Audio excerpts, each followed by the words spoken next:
Greetings and salutations, everyone. It is KJ, aka Kinjiro Jinkoto, and I am back for yet the fourth part of how to practice the guitar properly in order to compose and create catchy hook riffs for rhythm and solos. Alright, so I definitely have my Jackson JS32L, again, tuned to E flat. I will give you the E and the A, and we will jump right into this and pick up where we left off. Alright?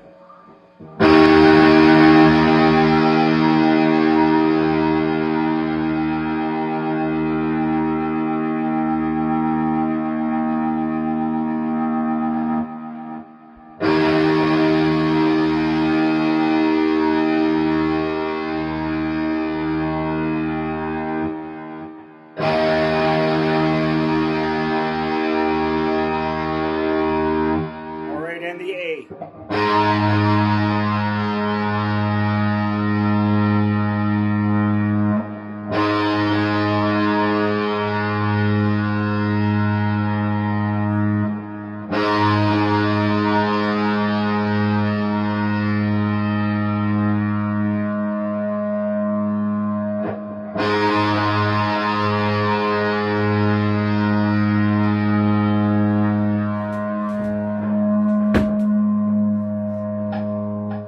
Alright, everyone, so the first thing we're going to do is we're going to use this fifth chord right here on the D string on the 13th fret of the D, so D13 and G15.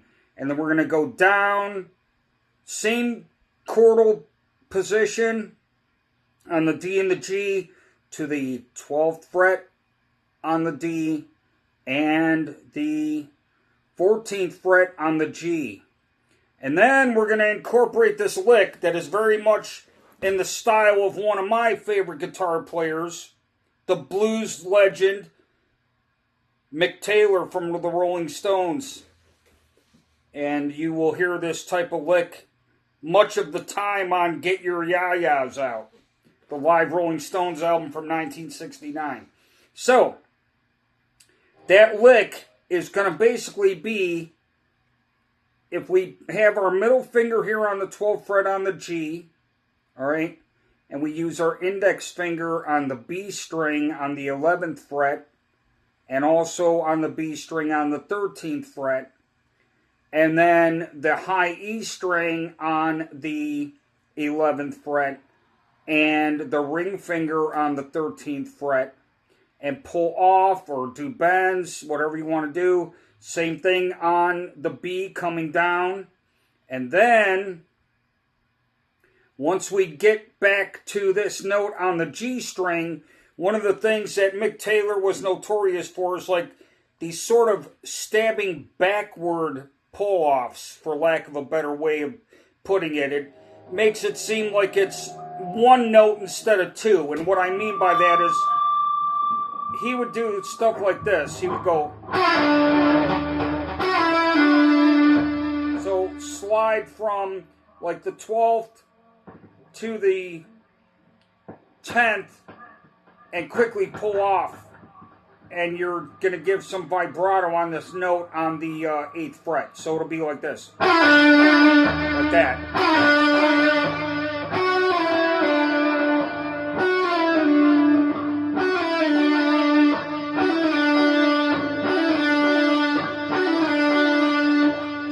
What I'm talking about is this.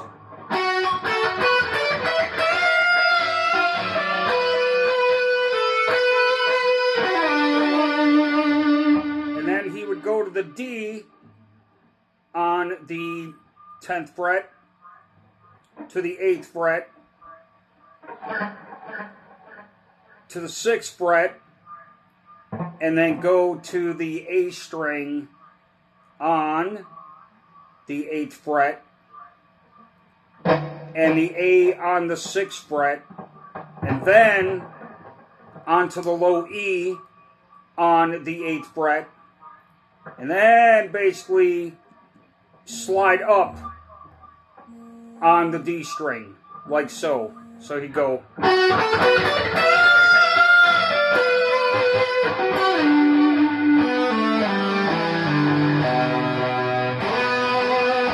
slide up from this 6th fret on the D up to the 10th fret. So it's like.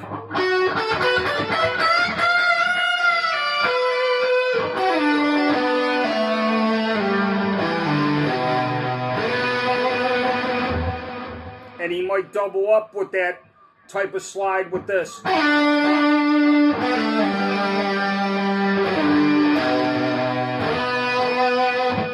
you can tell what I'm doing, I'll do it a little slower.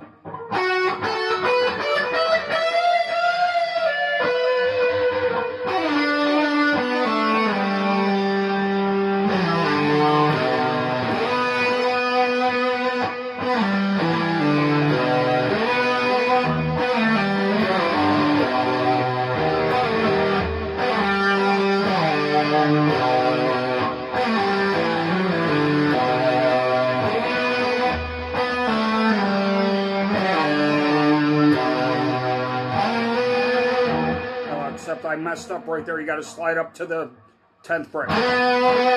So, like this.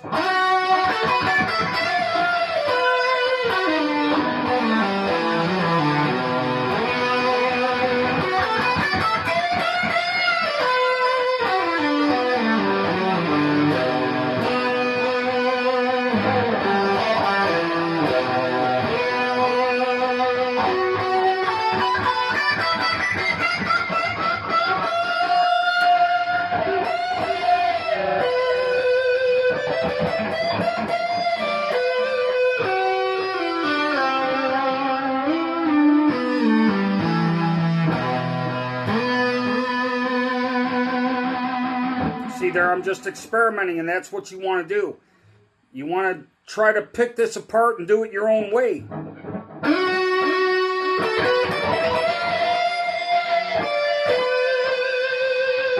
Gotta give it a lot of vibrato.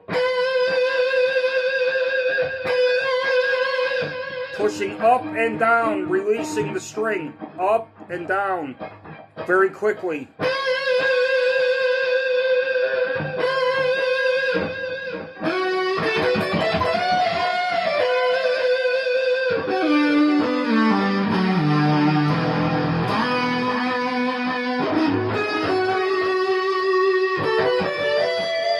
And there I just arpeggiated the D and the G. Okay, like an inverted chord. Instead of a 5th chord like this, I'm taking my ring finger and putting it onto the 11th fret of the D and, or I'm sorry, rather the 14th fret of the D and the 12th fret of the G, and arpeggiating.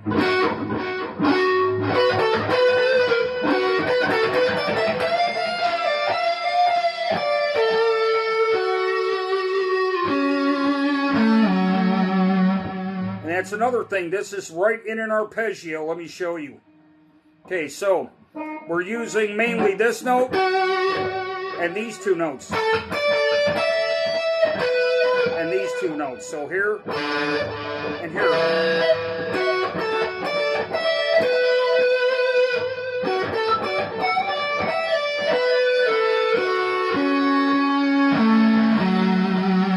There's your arpeggio.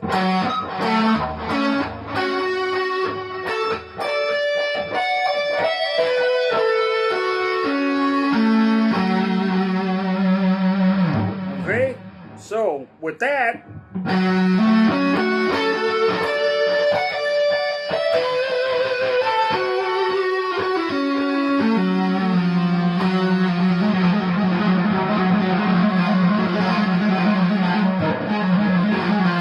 that's just hammering on and pulling, trilling, as it were, with my, much like I showed in the previous lesson, the index finger's on the 9th fret, my middle finger's on the 10th, and my pinky is on the 12th, and I'm just going like this. Hammering on, actually pulling off, and then hammering on.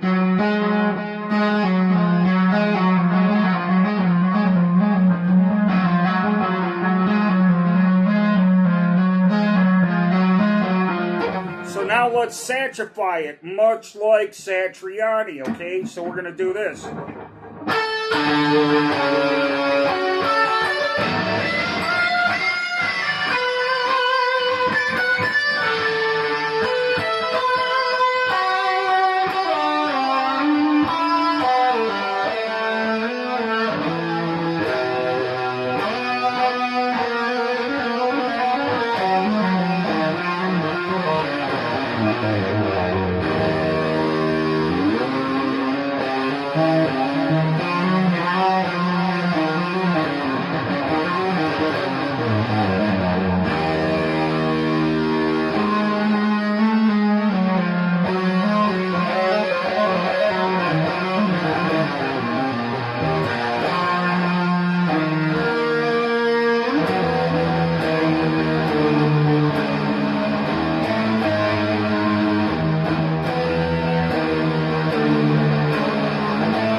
So a lot of that was, of course, Tony Iommi influenced.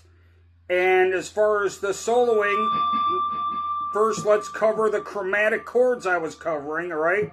So first I did this.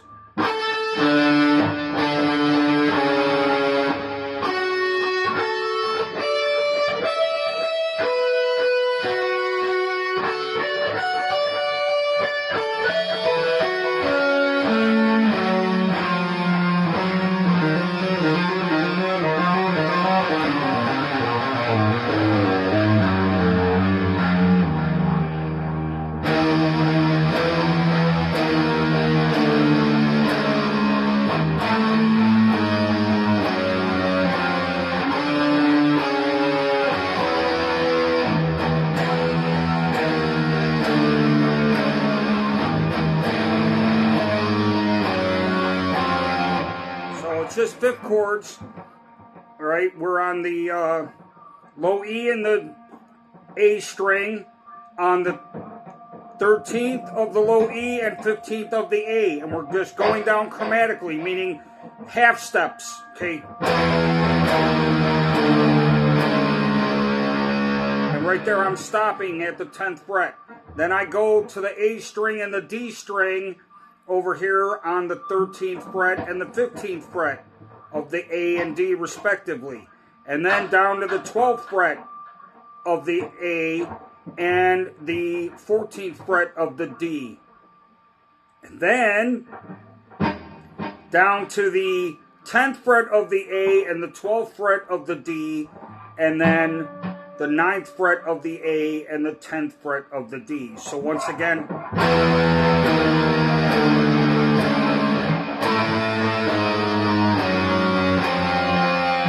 and then bar the 12th fret, all the strings, kind of like an A chord, A position is what I call it. And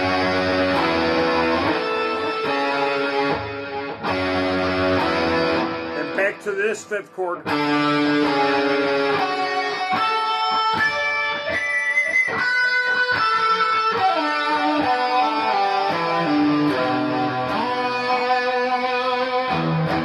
And then ride that low E.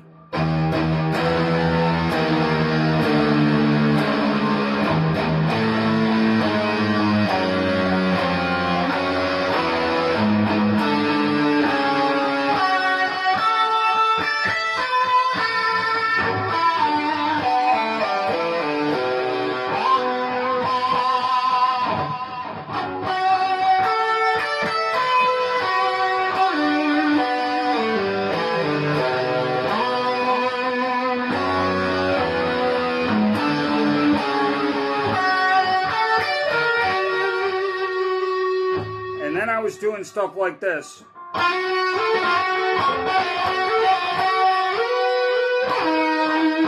So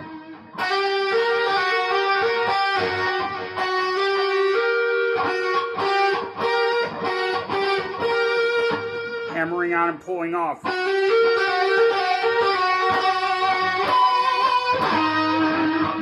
And then sliding down like that.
Everyone, that'll do it for this part 4. I may do a part 5 depending on what kind of response I get, so post me a comment. I hope you like this video. Please like, share, and subscribe. Do not forget to hit that notification bell, and I will see you soon. Take care, everyone. Have a great one.